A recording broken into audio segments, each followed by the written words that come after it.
les Français ont pour caractéristique historique de supporter, et puis un beau jour de renverser la table. Alors là, on a eu l'épisode des Gilets jaunes.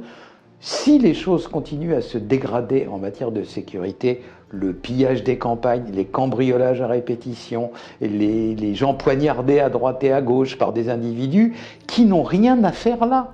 Quand on envoie des migrants retourner dans leur pays et que le pays dit tu te les gardes, c'est qu'on n'est pas respecté à l'extérieur. Et quand on est incapable de faire en sorte que 50 individus dans les 26 départements ne soient pas matés une bonne fois pour toutes, on n'est pas en paix à l'intérieur. Sous M. Macron, l'État-nation ne fait pas son job. Un jour, il est possible que les gens s'enragent de cette situation et ne le supportent plus.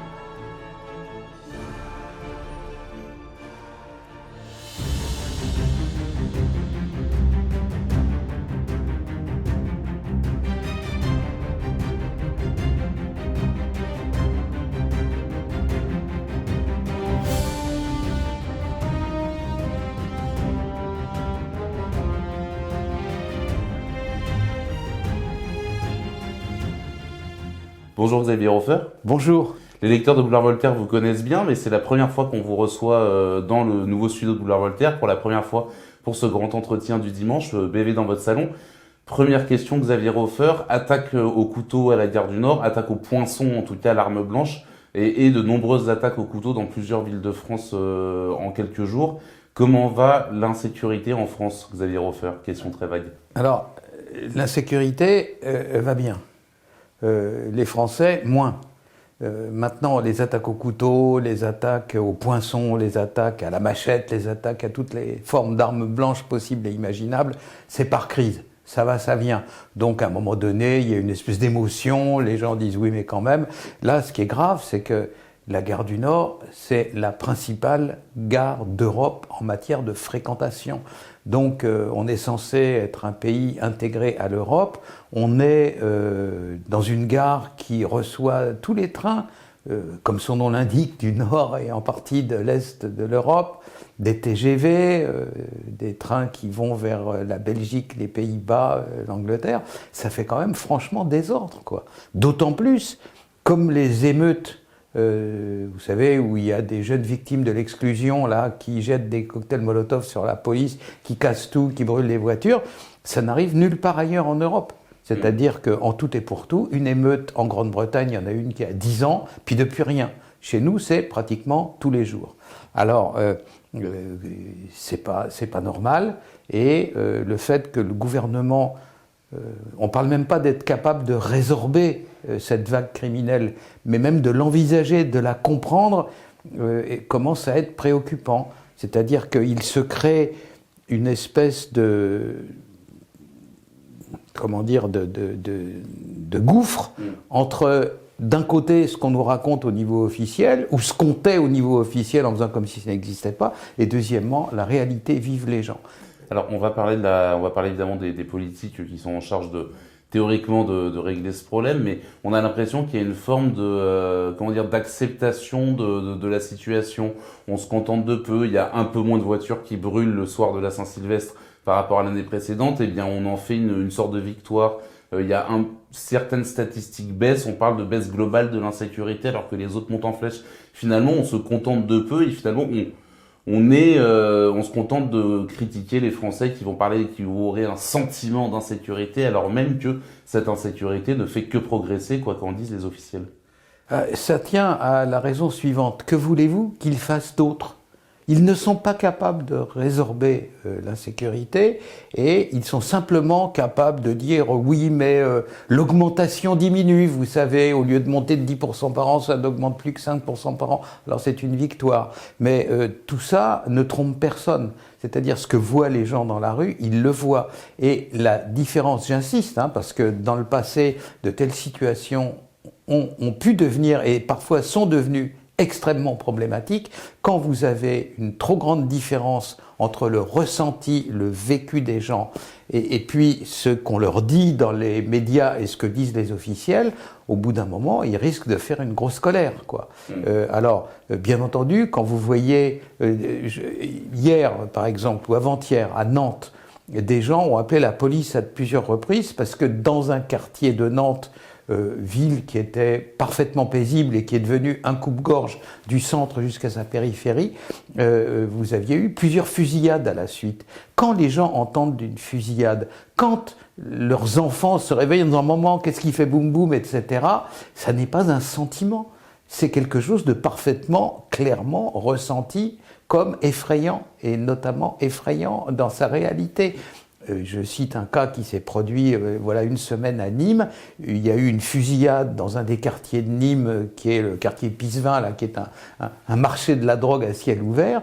Une brave dame issue de la diversité, pourtant, a été obligée de se coucher par terre parce que la balle venait de traverser son salon. Vous comprenez, quand des gens vivent comme ça des choses au quotidien et qu'après ça on leur dit circuler, il n'y a rien à voir, fatalement, ça les énerve. Et d'ailleurs, ça les énerve, puisque le dernier grand sondage qui a été fait, pas par des opposants farouches au régime, parce que c'était sur BFM TV, qui, à peu de choses près, est Télé Darmanin, quoi. Bon, là, décembre 2022, pensez-vous que la délinquance, la criminalité, l'insécurité est augmentée en France? Oui, 68%. Alors il y a 4% du hurluberlu qui disent ça baisse, mais je ne sais pas ce qu'ils ont fumé récemment. On entendra toujours les discours qui diront que c'est les médias qui agrandissent, qui grossissent certains phénomènes et qui finalement entretiennent la peur Mais des braves gens. ça n'est pas vrai, c'est même exactement le contraire. Par exemple, il y a 3 jours, dans le journal du dimanche, il y avait une grande interview de Monsieur Nunez qui disait l'insécurité, la délinquance baisse à Paris, et il fallait aller jusqu'à la ligne 40 pour apprendre que les cambriolages avaient encore augmenté de près de 6%. 6% en plus de tout le reste, bien entendu.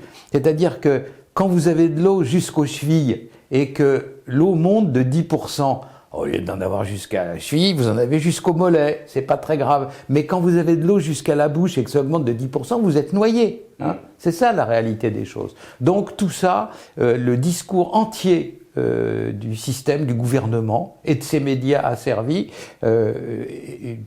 tente à essayer d'imposer une réalité factice qui est que tout ça n'est pas bien grave, que c'était pire au Moyen-Âge, que en 1492 les assassinats commis à la pertuisane étaient beaucoup pires que ce qui se passe maintenant, et autres sornettes pieusement reproduites par les journaux asservis, ceux qui, vous savez, la presse d'opinion en France. Là, c'est des statistiques du ministère de la Culture. Hein. L'année dernière, ils se sont partagés 30 millions d'euros. Boulevard Voltaire, vous avez eu combien, vous? Beaucoup moins. Voilà. Donc, c'est tout ça. Et voilà, alors il y a un système, et le système en question se place lui-même dans une position très dangereuse pour la raison suivante. C'est que dans l'histoire, toujours, les puissants qui arrivent à infiltrer des nouvelles dans la presse représentant leurs idées, ils finissent par y croire eux-mêmes. Et après avoir fait venir le copain rédacteur en chef qu'on a arrosé de pognon en lui disant voilà, dit que ça va pas mal, etc. Après ça, ils finissent par croire que c'est vrai parce qu'ils l'ont lu dans le journal. Donc vous avez un système qui s'auto-intoxique, et le fait pour un pouvoir, quel qu'il soit, dans quelque pays que ce soit, de décoller de la réalité sur un sujet stratégique, c'est jamais bon. Voilà. Mais alors, on va parler évidemment de la politique. Je rassure nos lecteurs, on va parler de Gérald Darmanin, bien évidemment. Mais néanmoins, la question qu'on peut se poser, alors, on a entendu, alors vous suivez l'actualité, ces derniers mois, on est passé du stade, il n'y a aucun lien entre l'insécurité et la délinquance, entre l'insécurité, et l'immigration, et les gens commencent un petit peu à le faire en disant, voilà, il faudrait être aveugle pour pas s'en rendre compte, etc. Est-ce qu'il y a, on vous le demande à vous qui êtes criminologue, est-ce qu'il y a un lien entre insécurité et immigration, tout simplement? Bien sûr, bien sûr. Je l'ai expliqué 50 fois dans ma vie, je vais même vous dire.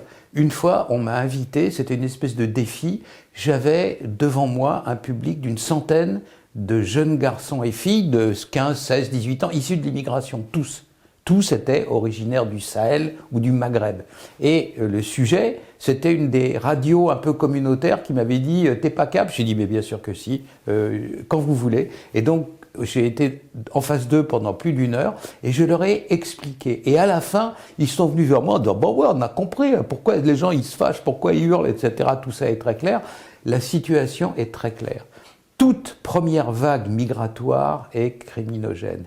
Quelle que soit son origine, que les gens soient blonds aux yeux bleus ou que ce soit des papous ou même si c'était des martiens, quand vous arrivez dans un pays, quand vous arrivez dans un secteur dont vous ne connaissez pas les règles, le début de la présence se traduit par des problèmes d'adaptation. Quand les Polonais dans le nord de la France, quand les Espagnols, quand les Italiens, à la fin du 19e ou au début du 20e siècle, sont venus s'installer en France, au nord pour les uns, au sud pour les autres, ça a été le bazar pendant quelques années. Ça, c'est la situation normale. Souvenons-nous de l'énorme migration des Irlandais sur la côte est des États-Unis au moment où il y avait la grande famine en Irlande. Ils ont mis une telle pagaille sur la côte est et notamment à New York, et d'autres villes comme Philadelphie, hein, qu'à New York, vous savez, il y a la police. Et la police, elle a des espèces de camions de police secours. À Paris, souvenir du temps où c'était des carrioles à cheval avec des grillages, ça s'appelle le panier à salade. Vous savez comment ça s'appelle à New York? Ça s'appelle Paddy Wagon, le fourgon des Irlandais. Tellement on les ramassait transpercés de coups de couteau, ivre-mort ou les deux à la fois, etc.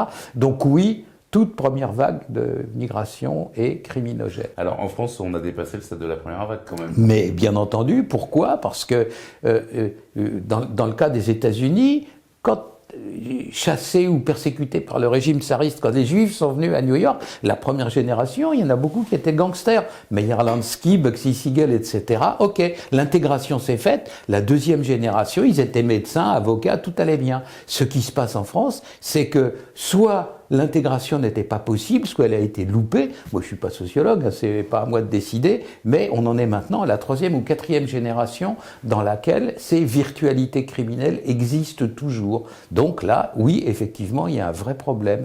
Mais, on est bien clair, au début, le phénomène en question, des Irlandais, quoi. Avec des bignoux, voilà, tout ça. Hewlett Pipe, pardon. Mais donc, ils sont arrivés, ils ont foutu un bazar à New York, quelque chose de terrible. Donc, voyez-vous, c'est un phénomène d'adaptation. Et plus la différence culturelle est forte, plus l'acclimatation est difficile, évidemment. Pas tellement, parce que quand vous voyez les Italo-Américains et la mafia à New York, c'était quand même... mais ils n'étaient pas les seuls à être catholiques. En Afghan, il y a un berrichon, il y a quand même un... C'est vrai, mais ça pose... en réalité, ça peut s'arranger mieux que ça ne s'arrange en France. Je vis une partie de l'année dans le sud de la Grèce, où j'ai une maison. Là, il y a des Albanais, en grand nombre, qui sont venus. Ça se passe bien. Et il y a eu aussi, pour cueillir les oranges, vous savez, il y a énormément d'orangerais pour les jus de fruits, etc., qui sont vendus dans toute l'Europe. Ils ont fait venir des Pashtuns du nord du Pakistan. Les Pashtuns sont encadrés par ceux des Albanais qui sont musulmans. Et ça se passe, mais on peut laisser les petites filles sortir, etc. le soir, il n'y a aucun problème. Pourquoi? Parce qu'un accommodement a été trouvé, des règles ont été fondées, et on ne s'est pas contenté de faire ce qu'on a fait en France, c'est-à-dire rien. La politique de la ville a consisté à ne rien faire de ce qu'il aurait fallu faire. Ça consistait, comme vous savez, les parents un peu négligents pensent régler les problèmes avec leurs enfants, les arrosant de fric en leur disant tiens voilà 100 € va jouer. Là c'est ce qu'il y a fait. On a arrosé les quartiers en question de fric et pour le reste, eh bien on a là où il y avait le plus besoin de règles, on a installé. Souvenons-nous de la France des années 60-70. Il y avait la campagne profonde qui grouillait de gendarmes, il y avait les centres-villes qui grouillaient de flics, et entre les deux, pas grand-chose. Et c'est justement là où on les a installés, dans les banlieues. Comment voulez-vous qu'ils apprennent les règles de la vie en société alors qu'il n'y a personne pour leur dire? Le seul... Il faut être honnête, le seul qui est tenté de remédier à ça en déplaçant les commissariats et les gendarmeries, c'était Jospin.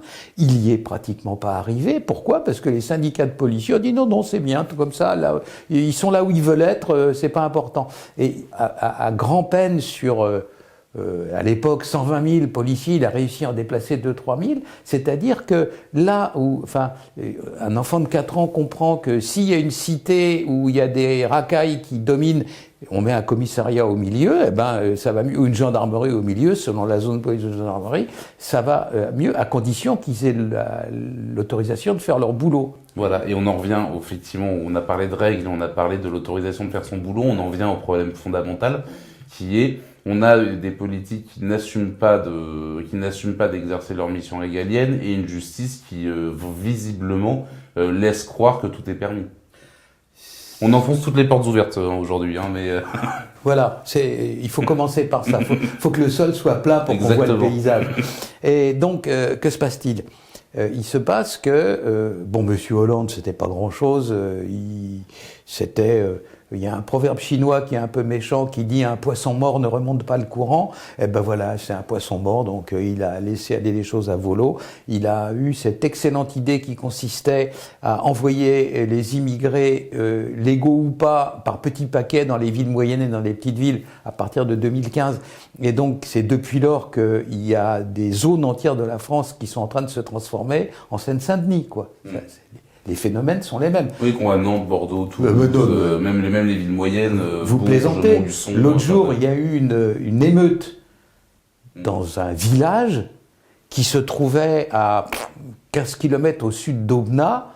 J'ai été obligé de chercher sur la carte. Je ne savais même pas que ça existait. Et là, il y a des émeutes avec les gendarmes canardés à coups de mortier, etc.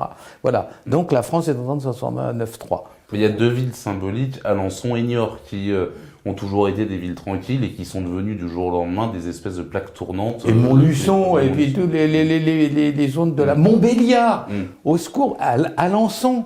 Enfin, vous voyez des villes comme ça où il y a des émeutes, où on est obligé de créer des bacs, avec les faibles moyens que conserve la police.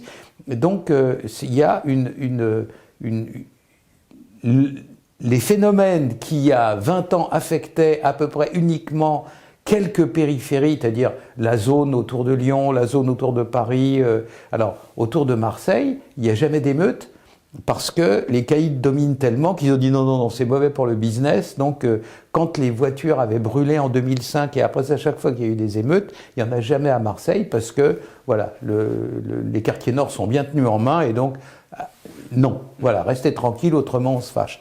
Mais ailleurs, effectivement, c'est une situation qui prévaut et qui est unique en Europe, j'insiste. On a des bases de données, on regarde ce qui se passe dans les pays en question, à l'exception, mais c'est 3 fois par an en Suède ou 4 fois par an, il y a un zèbre juste à côté de la Suède, au Danemark, dont l'idée c'est de faire des meetings dans lesquels ils brûlent des Corans. Alors à chaque fois qu'il fait ça, naturellement, il y a une émeute, et comme ça, il y a 2, 3, 4 émeutes par an au Danemark ou en Suède, mais en dehors de ça, rien. En France, on en est à une émeute, 2 émeutes tous les 3 jours. La Suède, ceci dit, là, on va juste faire une petite parenthèse dans ce qu'on a dit. La Suède, qui est une société où il y avait quasiment pas de délinquance, depuis les vagues migratoires de 2015, on a vu des statistiques totalement s'affoler et bondir de plusieurs dizaines de pourcents en matière de viol, de tentatives d'homicide et autres. Et d'homicide, c'est le pays en Europe où il y a le plus d'homicides par arme à feu maintenant. Avant, en Suède, je veux dire avant la vague migratoire, avant en Suède, quand un Suédois se retournait un ongle, ça faisait les grands titres de toute la presse, quoi. Et là maintenant, bâillement, encore un tir à la Kalachnikov, un mort, etc. Comme tous les jours pratiquement, voilà. Alors, des attentats à la bombe, des attentats à la grenade en Suède. Vous vous rendez compte ? Voilà. Alors c'est pareil, c'est l'irénisme, c'est le fait de penser que tout va s'arranger tout seul, et à mesure où ça s'arrange pas, on commence par accuser ceux qui disent ça s'arrange pas d'être raciste, xénophobe, etc. Simplement parce qu'ils disent ma fille a été violée par un monsieur qui n'avait pas l'air vraiment d'ici. Ah, qu'entendez-vous par là, etc. Et les démocrates de Suède sont arrivés aux dernières élections d'ailleurs, ce qui prouve bien d'ailleurs que cette fracture entre ce que la parole politique et la réalité est quand même en train de provoquer des réactions politiques, justement. Exactement, et puis tous les sondages. Là, je suis en train de faire une compilation de tous les sondages depuis 2 ans sur le régalien en France. En moyenne, sur l'immigration, sur la justice, sur la sécurité, c'est 7 Français sur 10. Alors, les 3 sur 10 qui pensent pas comme ça, ils sont à Libération, ils sont au Monde et à France Info. Je sais où ils sont. Et on a les noms, mais on n'en fera rien. Attention, on n'en fera rien. On va parler de Gérald Darmanin. Alors Gérald Darmanin que beaucoup comparent à Nicolas Sarkozy, mais un peu sur le mode, on comparait Napoléon III et Napoléon Ier en disant le petit et le grand, si vous voulez. D'avoir Darmanin, il y a parfois une espèce de pâle copie de Nicolas Sarkozy, surtout en matière de ce que Sarkozy avait innové, qui est la politique du chiffre, mettre des chiffres et des statistiques en avant pour faire passer le bilan, c'est ce que Gérald Darmanin essaye de faire. Est-ce que c'est probant? Est-ce que c'est efficace, cette politique du chiffre? Alors, pour Darmanin, je pense irrésistiblement, je suis un grand lecteur de Karl Marx. Karl Marx qui n'était pas marxiste du tout. Et Karl Marx a dit une fois, je crois que c'est dans le 18 Brumaire de Napoléon Bonaparte, il dit l'histoire se répète toujours deux fois, la première comme tragédie et la deuxième comme farce. Alors, Darmanin, c'est la répétition comme farce, quoi. Voilà, c'est-à-dire c'est pas sérieux. Ce garçon n'agit, ne vit, ne pense, ne respire que dans le monde artificiel des médias, et le reste de son action n'arrive jamais jusqu'au sol, jusqu'à terre.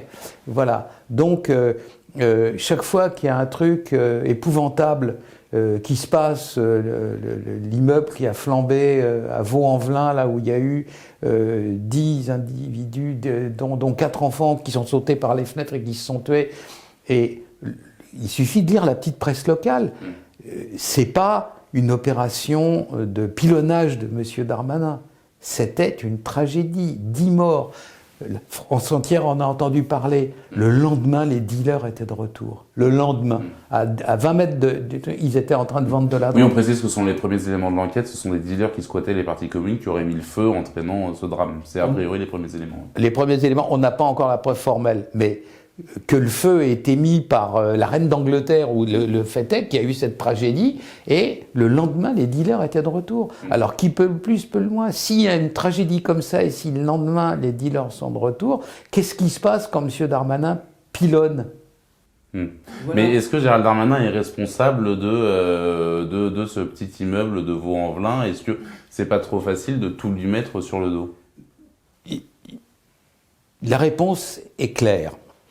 Le ministre de l'Intérieur, il est là pour rassurer les gens, pour leur donner des éléments sur ce qui se passe vraiment, et pour impressionner le milieu criminel de façon à ce qu'il retienne un peu toutes ces velléités homicides. C'est-à-dire que le président de la République, lui, il est loin de ça, il est dans sa tête quelque part entre Wall Street et puis la City de Londres, mais bon, il a un ministre de l'Intérieur. Ok, le ministre de l'Intérieur, il est censé mater le milieu. On ne peut pas faire plus que ça. Depuis Durkheim, on sait que l'activité criminelle est une activité normale de l'être humain, et la seule chose que doit faire et que peut faire un État de droit, c'est de ramener cette activité criminelle au-dessous du seuil de l'insupportable pour la population, au-dessous de ce que la population ne peut plus supporter. Niveau où on est à l'heure actuelle. Hein. Alors, comme à l'heure actuelle, les bandits s'entretuent à un rythme accéléré, que quand il se passe un drame comme ça, ils sont de retour, c'est qu'ils se moquent de M. Darmanin comme de leur première chemise. Hein. Ils s'en foutent. C'est-à-dire qu'il n'a réussi en aucun cas à impressionner le milieu jusqu'au fait que celui-ci diffère ses actions. Comment se passe, il faut que les auditeurs comprennent, hein, comment se passe l'action du milieu criminel? Le milieu criminel ne peut pas affronter l'appareil d'État en race campagne. Il a pas la force, il n'en a pas l'envie, il ne sait pas faire, et donc il procède par évitement. C'est-à-dire que quand il y a des lois, eh bien, il contourne les lois. Quand il y a des policiers quelque part, eh bien, il va ailleurs. Et l'évitement en question, il peut se faire dans 3 dimensions différentes. La première dimension, c'est dans le temps. C'est-à-dire que les policiers ont occupé ma cité, et je ne peux plus vendre de la drogue, alors je vais attendre que les policiers soient repartis, et après ça, je vais remettre les bouchées doubles. L'effet de déplacement peut jouer dans l'espace, c'est-à-dire, ils sont là, et ben, je vais me mettre dans la rue d'à côté, ou au 2e étage du HLM, et après ça, je serai tranquille. Et puis, troisièmement, ça peut être un changement de business. On peut éviter de se trouver en face des policiers qui s'attendent à ce que je vende de la drogue, alors je vais prostituer des mineurs. Comme ça, je ne serai plus au même endroit. Un phénomène en totale explosion d'ailleurs là. Bien sûr. Évidemment, parce qu'il y a des zones hors contrôle. Sur les zones hors contrôle, on fait des marchés aux voleurs, on fait venir des prostituées, on vend de la drogue, etc. C'est un phénomène qui était connu au Moyen-Âge. Ça s'appelait la cour des miracles. Hein, voilà, exactement. Là, c'est pareil. On est bien loin du côté poétique du bossu de Notre-Dame, hein, quand on parle de la cour des miracles. C'était déjà à l'époque, c'était tout sauf poétique. Mais bon, avec le temps qui passe, c'était le bon temps. Mais c'était quand même ce qui se passait à l'époque était tout sauf drôle. Revenons-en à Darmanin. Darmanin ment comme un arracheur de dents sur son activité en matière de drogue. Je vois ce qui se passe en matière de drogue, c'est-à-dire qu'il y a des saisies de drogue. De 70 à 80% des saisies de drogue en France, ce sont les douanes. Les douanes qui ne dépendent pas de M. Darmanin, mais qui dépendent de M. Le Maire. C'est le ministère des Finances. Voilà. Le reste, c'est Monsieur Darmanin, effectivement. Alors ils disent on les pilonne et on saisit de la drogue et on dissout les supermarchés de la drogue en question. Tout ça est rigoureusement faux. Quand vous attaquez ou faites une opération coup de poing sur un de ces supermarchés de la drogue, les malfaiteurs attendent que les flics soient repartis et ils reviennent immédiatement après. C'est-à-dire qu'il ne faut pas s'imaginer qu'un four, comme ils disent dans leur argot, un supermarché de la drogue, c'est pas une station d'essence de Total ou de Shell, quoi. C'est pas un bâtiment en solide. Alors il suffit de confisquer la pompe à essence et puis ça marche plus. D'ailleurs, c'est des individus qui sont en cercle autour d'un endroit où il y en a des qui ont mis de la drogue dans une poubelle, qui l'échangent contre des billets d'argent. Si ça se fait pas là, ça se fait 10 mètres plus loin, quoi. Donc, bien entendu, c'est un jeu de chat et de la souris.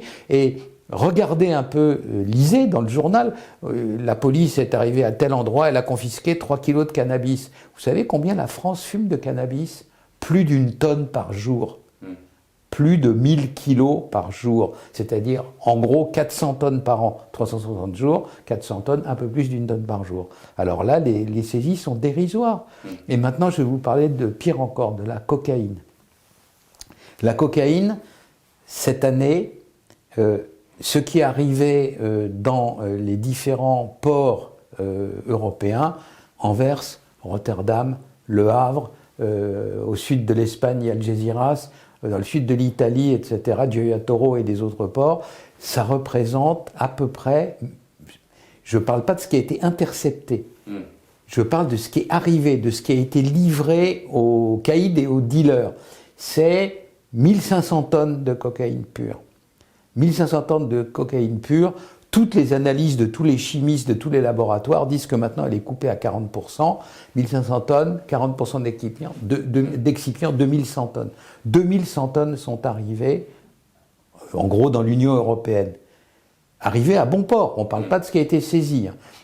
110 tonnes ont été saisies à Anvers, 52 tonnes à Rotterdam, etc. Les archives en constante augmentation. Oui, bien sûr. Mais les saisies ne représentent qu'à peu près entre 10 ou 20%. De manière à être très prudent, les chiffres que je vous donne, c'est comme si les douaniers en avaient saisi 20%. C'est sans doute moins, entre 10 et 20, 15, etc. Ok, disons 20%. Donc vous avez 2100 tonnes de cocaïne diluée à 60%, c'est-à-dire avec 40% d'excipients qui sont en vente. Si on imagine que la cocaïne arrive également dans chaque pays de l'Union européenne en proportion de sa population. La France a 68 millions d'habitants, l'Union européenne a 445 millions d'habitants. Si on prend la quantité de cocaïne qui arrive en France, vous savez combien les sbires de Darmanin en saisissent? Ils en saisissent 1,98%. Vous aimeriez, vous, être imposé à 1,98% de votre produit? C'est assez rentable, effectivement. Oui, voilà. Donc, récemment, le Conseil supérieur de la justice belge a fait une grande étude, parce que c'est la catastrophe ce qui se passe à Anvers, c'est une inondation de cocaïne. Et il dit les saisies n'impressionnent absolument pas, ne gênent absolument pas les gros... C'est le pourcentage de perte acceptable, en fait. Oui, mais c'est même plus, c'est dérisoire. Vous vous rendez compte, être imposé à 2%, ou même à 10%. En fait, finalement, l'Europe et particulièrement la France, plus la France visiblement, c'est open bar, quoi. Voilà. Surtout. C'est ça, et l'Union européenne ne sert pas à grand-chose, à part à faire des grands discours et à dire oui mais on a financé Europol alors voilà etc. Mais en réalité ça change rien et la France fait du tam-tam médiatique mais j'insiste, je suis prêt à livrer tous les calculs faits avec l'aide d'experts officiels de haut niveau que je connais, dont certains sont mes anciens étudiants. J'affirme, et les yeux dans les yeux, que ce que la police de M. Darmanin saisit par année de cocaïne, c'est 2% de ce qui arrive sur le territoire national. Alors bon, vous êtes à la tête d'un supermarché, on vous pique 2% de vos carambars. Bon, so what, voilà, la vie continue. Alors ça dérange pas du tout les narcos. Donc le pilonnage ne sert à rien. Dans un de nos entretiens précédents, vous aviez dit que le ministère de l'Intérieur était quand même un gros paquebot difficile à manœuvrer, c'est-à-dire le temps d'y insuffler une politique et de l'avoir porté ses fruits. Il s'écoule quand même du temps, parce que c'est quand même un gros machin difficile à manœuvrer. Néanmoins, on a quand même envie de donner un peu d'espérance à nos lecteurs. Est-ce que une volonté politique pourrait suffire à résorber cette situation? Est-ce que un ministre de l'Intérieur avec l'envie de changer les choses, peut-être même au détriment de sa carrière politique, puisqu'on peut sauver une situation, ça peut être aussi au détriment de sa propre carrière. Est-ce que, humainement, est-ce qu'un ministre de l'Intérieur compétent, capé, expérimenté, volontaire pourrait rechanger les choses? Pas lui tout seul. Il faudrait un tandem. Il faudrait un ministre de la Justice qui soit pas un clown, d'une part, et puis deuxièmement, un ministre de l'Intérieur sérieux. Parce que une armée est fragile au point de conjonction de ces deux régiments. C'est là où l'ennemi peut attaquer et faire une percée. Donc, si la justice et la police et la pénitentiaire, c'est les trois stades. D'abord, une infraction est commise, on fait une enquête, c'est la police, on arrête le malfaiteur, on le défère à la justice, c'est la justice, et après ça, en dernier lieu, c'est la pénitentiaire. Donc, c'est la chaîne pénale, le continuum pénal. Si vous avez des gens sérieux à la police et à la justice, c'est l'histoire de quelques mois. C'est l'histoire de quelques mois. Je répète toujours des chiffres et personne ne m'a jamais contredit. En France, il y a 26 départements à problème. Il y a des tas de départements où il ne se passe rien. Pour l'instant, si ça continue, mais pour l'instant. C'est-à-dire que 95% de ce qu'on appelle les violences urbaines se déroulent sur... Les violences urbaines, c'est la partie visible de l'iceberg. Voilà. Donc ça se passe... C'est celle qui empoisonne le plus au quotidien des gens. Exactement. Dans 26 départements. Dans les 26 départements en question, ceux qui sont à l'origine de 90% des actes illicites, des infractions, des crimes et des délits sont peu nombreux. Je répète ce que j'ai déjà dit à plusieurs reprises, la première fois qu'une enquête a été faite dans un département de la banlieue parisienne, qui n'est pas calme pour autant, qui est le Val-de-Marne, vous allez du côté d'Ivry et de Vitry, il y a des commissariats d'attaquer, etc. C'est un peu le 9-3 en un peu moins pire, mais quand même. Et là, on a cherché sur dossier le nombre d'individus qui avaient eu 17 contacts avec la police ou la justice. C'est-à-dire qui avaient été interpellés, qui avaient été déférés, qui avaient été condamnés, toute la chaîne. Ces individus-là, pour tout le département, à l'époque où l'enquête a été faite, étaient moins de 50. C'était il y a combien de temps? Il y a 10 ans comme ça. Maintenant, il y en aurait peut-être 80, si vous voulez. Mais il y en a... Moins de 17, c'est déjà énorme, 17... Oui, mais c'est, comme le disait joliment la criminologie du 19e siècle, ces gens-là sont des criminels d'habitude. C'est-à-dire que c'est pas des clandestins. La BAC connaît la liste des noms par cœur. Encore toi, Momo. J'ai rien fait, monsieur. C'est tous les jours, quoi. Ils sont des heures avec la police, donc 17, ça pourrait être 50, si vous voulez. Ils n'arrêtent pas, quoi. Ils n'arrêtent pas. Parce que de plus en plus, c'est la cocaïne qui remplace le hashish, et comme ils consomment en partie ce qu'ils vendent, la cocaïne ne fait rien pour calmer les gens. Au contraire, c'est un stimulant, un excitant. Donc, vous prenez les 26 départements, vous prenez les noyaux durs des 26 départements, tous les infractions qu'ils commettent font qu'on n'a pas besoin de se conduire comme en Corée du Nord, d'envoyer des gens en prison sur oukase ou sur décret présidentiel. Il suffit de les condamner pour ce qu'ils ont fait vraiment, et surtout de leur supprimer les circonstances atténuantes qui fait qu'ils sont dehors aussi vite que sortis. C'est-à-dire qu'il n'y a pas besoin d'un policier de plus, il n'y a pas besoin d'une loi de plus, il suffit d'appliquer la loi. Oui, mais c'est ça qu'on comprend pas. On a vu d'ailleurs l'année 2020 qui était extrêmement basse en termes de délinquance à cause du confinement. On se dit, on arrive quand même à enfermer 60 millions de personnes chez eux, et on n'arrive pas, là je lisais un article sur les manifestations sur la réforme des retraites, où on attend entre 200 et 400 individus violents à Paris. on n'est pas capable d'arrêter préventivement ces 200 et 400 Mais si, on individus. en est tout à fait capable, mais on ne veut pas le faire. Malik Oussekine, pensez donc s'il y en a un qui prend un œil au beurre noir, ça sera un drame national. C'est ça, ils ont peur de leur ombre. Ils sont dans les mains, tous ces gens-là sont dans les mains de leur directeur de la com. Oh, tu vas perdre un point dans les sondages, arrête, tu peux pas, etc. C'est ça la réalité. Ce sont des gens qui n'ont pas le courage. Ils ont le pouvoir, ils n'ont pas le courage de s'en servir. Je dis pas qu'il faut réprimer à tout va, je dis simplement que c'est simple, il y a un code pénal, il y a des infractions dans le code pénal, et les infractions doivent être sanctionnées, et elles doivent être sanctionnées comme le code pénal le prévoit. C'est simple.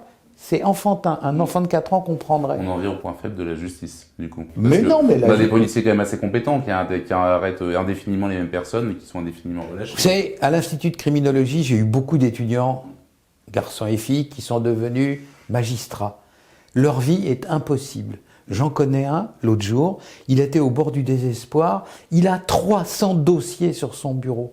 Pour qu'il puisse bien faire son travail de magistrat, c'est compliqué la justice, il y a des dates à pas louper, il y a des règles, il y a une procédure qui est tous les jours plus lourde et plus complexe.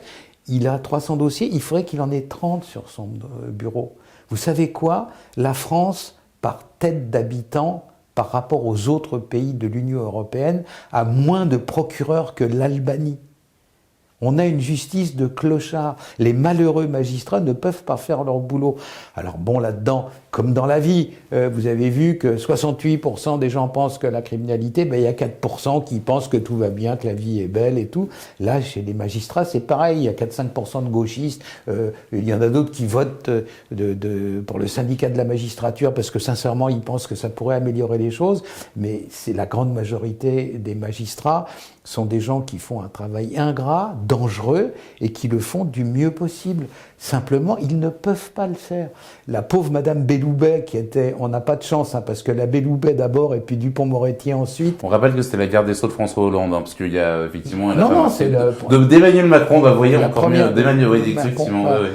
Mais elle a pas marqué Hollande, les c'était esprits, pire, c'était la Taubira. Oui, écoutez, moi, je me suis rappelé il y a pas longtemps qu'il y avait un ministre de l'Intérieur qui s'appelait Mathias Fekl du temps de François Hollande, j'avais complètement oublié. Oui, il a dû rester 3 semaines, c'est un zombie, quoi, comme les autres. Et donc, là, la pauvre Madame Belloubet qui a précédé Monsieur Dupond-Moretti, vous vous rendez compte, les pauvres magistrats qui subissent des individus comme ça, la pauvre Madame Belloubet, elle allait de ressort de justice en ressort de justice, les greffiers lui montraient dans les tribunaux à Rennes, dans des grandes villes, qu'ils avaient encore des ordinateurs d'avant la souris. Vous avez jamais vu ça de votre vie, vous, hein? Si, je vois.